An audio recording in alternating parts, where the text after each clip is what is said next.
you got to ask me, boom, how do you feel about Zach Wilson being, elevated to backup quarterback? Hey, Boomer, how do you feel about Zach Wilson being elevated to number 2? So on Tuesday, I did a Sports Minute. You probably didn't hear it because you don't pay attention to it. About 40% of the time. I basically said in that Sports Minute, number one, if Mike White is not healthy, I would elevate Zach Wilson to be the starter against the Detroit Lions. Okay. And then Joe Flacco would be Zach Wilson's backup. If Zach Wilson, if Mike White is healthy and he's able to go, but most likely not going to be able to make it through the game, I would have elevated Zach Wilson to the backup quarterback.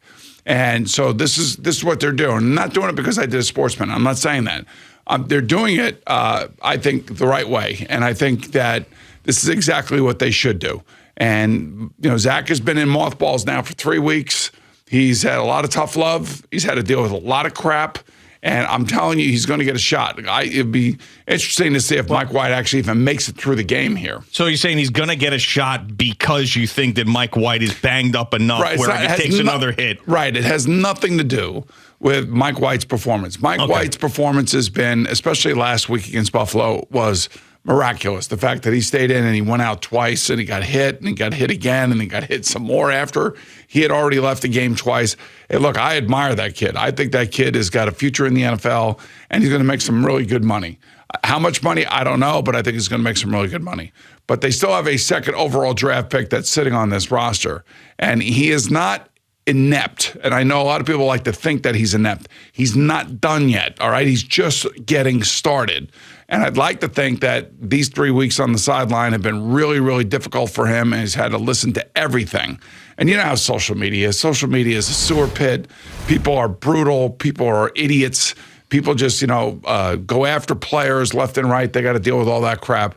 So this is exactly what I would have done. Exactly what I would have done. Now, does a lot of this decision have to do with Joe Flacco and where he is in his career and him coming in this game last week against the Buffalo Bills? That's part of it, yeah. Yeah, so that was the next question I was going to ask you, because I believe if there was somebody more competent than Joe Flacco, that Zach Wilson would probably still not be dressing for this game. Number one, I know it's not that he's not competent. He's more than competent. It's enough already with him. You know what I'm saying? Okay, I understand what you're saying, and I understand what all Jet fans feel about it. I know. So I was an older quarterback that played for the Jets, too. People ended up having enough of me as well. Yeah. So I know. I've lived it. I've seen it. I've felt it. And unfortunately for Joe, he doesn't exude a lot of energy, and people don't have a lot of confidence in him, even though he could still throw the ball with the best of them. But still, when you go on the field, people want to see energy. They want to see people that look like they want to play. They want to see people be effective. They don't want their backup quarterback, especially their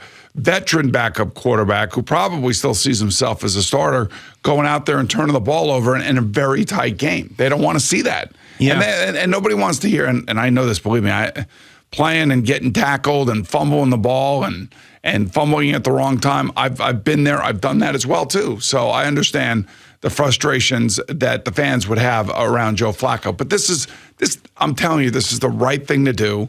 Rob Salave's navigated these muddy waters for 3.5, 4 weeks now. And it hasn't been easy for the coach because he's got a really good team. And, everybody focuses on the quarterback position, and especially when you have a second overall draft pick that just hasn't figured it out yet. So I'm not saying that he's going to play this week. I don't know that. I have no idea. But I do know that if Mike White can't make it through the game, if Mike White is able to get up and play, because he didn't practice yesterday. We're sitting here how he's playing with his kids. Everything's fine. He's great. He's going to be good, but yet he couldn't practice yesterday. Well, he was getting treatment, they said, not practicing, which is definitely a red flag. Yeah. I mean, you can get treatment. You can get there early in the morning, get treatment. You can get treatment right before practice, after lunch, and then go out and practice and then have treatment again. You can have as much treatment as you want, but if you can't practice, you can't play. This is the other thing. If he cannot fully practice today or tomorrow, I used to hate that. I used to hate missing practice and then showing up on Sunday trying to play. I think this is the right team to be doing this against, if in fact Zach is going to get on the field. And I hope Zach goes out there, if he does, and rips it up and regains his confidence and regains his place, what he believes probably is his place. I mean, I guess my concern would be, and I understand all the circumstances involved, and Flacco is Flacco, and Zach Wilson's doing everything he's supposed to do, and it's been 3 weeks, and Rob Saleh believes that this is the time. I agree with all that stuff, but I guess my concern would be this has been so delicate since they benched him. So everything's been very calculated. Like he's going to not dress. We're going to work on fundamentals. He's going to talk to the team. So is the best time, and you're going to know this better than me, is the best time to reinsert Zach Wilson in a time where he has no idea when it's going to happen in the middle of a playoff game, essentially, in the regular season, because every game the rest of the way for the Jets is essentially a playoff game. Ultimately they have to find out what they have, and I know that Rob Saleh doesn't want to do it at the moment right now, but like it's almost too perfect, like how this whole thing is setting up. Now, I don't want to overthink this. I don't want to overanalyze this. The kid played like crap. He had bad interceptions against New England. He had a bad game against New England the second time. In between there, he played okay against Buffalo. But the second New England game, enough was enough. The post-game press conference, the shrugging of the shoulders where it doesn't matter and all that other crap, the apologies to the defense and to the team in general. Look, being benched and then not even being activated for games, you don't realize how hard that is. It would be hard for me to handle. I'm sure it's hard for Joe Flacco to handle right now. Imagine a 22-year-old who thinks like, he is the man when he comes in here, and he's gotten a very, very strong, cold dose of reality is how I would put it. So I don't want to overthink it. I don't want to look into all these decisions. I think Rob Saleh handled this about as well as you could possibly handle, the explosion of disappointment that is surrounding their second overall pick. Sure, but I'll ask you again, just out of my own curiosity, though. If you could set up the perfect situation to have the Zach Wilson re-entry into the NFL, would it be like this, where Mike White breaks a rib and then Zach Wilson has to come in the middle of the game? Look, I don't want to ever advocate for anybody getting hurt. No, of course not. When Mike White took over, I said to you, now if he wants to hold on to this job, he's got to stay on the field. Yeah. Why won't you answer my question? This is twice now. No, is that the best? Is that the best situation for him? Yeah, it is. Yes, as opposed to knowing he's the starter for an entire week of practice and then taking the field. You know why? Because let's say they're playing Detroit this week, and let's say at halftime, let's just say it's 17-10 Detroit at halftime, and Mike White's really struggling. Yeah. Not so much struggling physically to move the ball. I mean, his play-wise is not just he himself is struggling because of his injury. Yeah. Zach goes in the second half, throws 3 touchdown passes because this Detroit secondary stinks, and he's finally figured it out. And he is going to be answered all those questions after the game, like, how did it feel not to be able to be activated the last couple games? And, how demeaning was it? How embarrassing was it?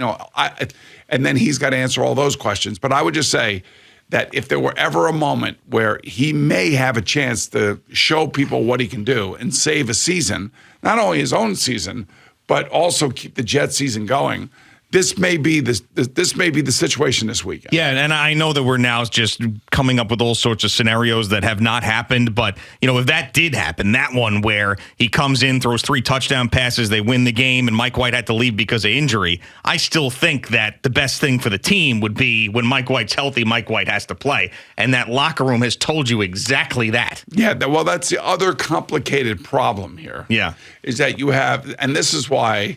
Again, now when you get into the weeds and you start overthinking it, you realize what the coach is dealing with and then how it gets amplified and intensified by the media and social media. Yeah. So I would just say right now, this is the right thing to do. Joe Flacco helped things along a little bit because of what happened last week in Buffalo.